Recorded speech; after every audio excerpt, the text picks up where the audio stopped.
Assalamualaikum warahmatullahi wabarakatuh. Pada materi kali ini saya akan mengajarkan bagaimana cara mengamankan DHCP server pada jaringan mikrotik. Seperti yang terlihat pada gambar berikut ini, pada jaringan Ether 2 lokal saya menggunakan IP address DHCP server yang didapat dari mikrotik. Artinya pada jaringan Ether 2 lokal ini setiap komputer menggunakan IP address DHCP yang didapat dari mikrotik. Nah, bagaimanakah cara mengamankan agar setiap klien pada jaringan Ether 2 lokal ini tidak mengganti IP secara manual? Yang mana jika klien akan mengganti IP address secara manual, maka klien tersebut tidak dapat terkoneksi dengan internet. Oke, saya tunjukkan dulu sebelumnya bahwa komputer saya menggunakan IP address secara DHCP server. Ya, ini adalah IP address komputer saya yang menggunakan DHCP server, yang mana akan saya contohkan pada komputer saya sendiri jika akan mengganti IP address secara manual, apa yang akan terjadi. Baiklah, sebelumnya pastikan dulu bahwa jaringan mikrotik Anda, terutama pada Ether 2 lokal ini, menggunakan DHCP server. Bagaimanakah cara mengeceknya? Yang pertama adalah kita buka menu IP, kemudian DHCP server, kemudian pada DHCP 2 interface-nya adalah Ether 2 lokal, yang artinya pada Ether 2 lokal ini seluruhnya saya menggunakan IP address secara DHCP server. Nah, bagaimanakah jika klien akan mengganti IP secara manual? Tentu saja tidak akan terkoneksi dengan jaringan internet. Nah, tujuannya mengamankan jaringan DHCP server adalah untuk mencegah klien agar tidak mengganti IP address secara manual, dan jika klien mengganti IP address secara manual, maka klien akan terputus dari koneksi internet. Nah, bagaimanakah caranya? Baiklah, akan saya tunjukkan yang pertama. Yang pertama adalah kita harus pilih jaringan atau interface yang menggunakan DHCP server, yang mana pada tutorial ini saya menggunakan Ether 2 lokal. Kemudian saya akan klik Ether 2 lokal 2 kali, kemudian pada tab general kita pilih menu ARP, di sini opsinya enable, maka akan saya beri opsi reply only, kemudian klik apply dan OK.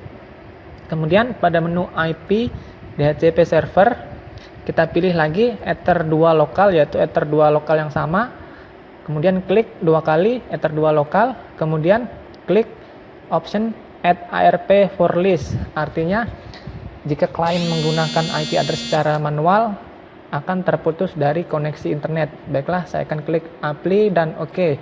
Nah, untuk saat ini saya masih menggunakan IP address secara DHCP server. Akan saya coba browsing dulu. Perlu saya lihatkan sebelumnya bahwa komputer saya terhubung pada Ether 2 seperti saya lihat pada jaringan ARP. Jadi di sini ada beberapa komputer yang menggunakan IP address secara DHCP. Kemudian saya mencoba browsing, masih terbuka Google. Kemudian bagaimana jika saya merubah IP address secara manual? Saya akan rubah dulu IP address saya. Ya. Misalnya 192.168.10.10, kemudian gateway-nya saya isi juga. Kemudian saya akan isi juga DNS-nya. Jadi IP address pada Ether 2 lokal saya menggunakan IP address 192.168.10.1 netmas24. Oke, saya akan merubah IP address pada komputer saya secara manual. Oke, kemudian klik OK, close. Nah, sekarang perhatikan bahwa saya seharusnya sekarang tidak bisa terkoneksi dengan internet. Untuk itu saya akan mulai mengecek kembali dengan membuka internet. Apakah bisa? Oke, ternyata masih loading. Kemudian saya akan membuka perintah command prompt untuk membuktikan lagi bahwa komputer saya sudah terputus dari jaringan internet dengan melakukan ping kembali ke Google. Kita lihat. Nah, di sini juga sudah terdapat pada jaringan saya sudah terputus dari internet karena saya merubah IP address saya menjadi statis dan tidak mengikuti aturan dari mikrotik. Artinya, jika saya mengganti IP address secara statis dan tidak mengikuti aturan dari mikrotik yang disetting secara DHCP, maka komputer saya tidak dapat terhubung ke internet. Oke, seperti yang lihat ini. Nah, sekarang saya akan merubah kembali IP address saya menjadi DHCP, artinya menggunakan IP address secara dinamis. Oke, saya langsung buat kembali seperti semula. Saya akan close. Nah, coba perhatikan.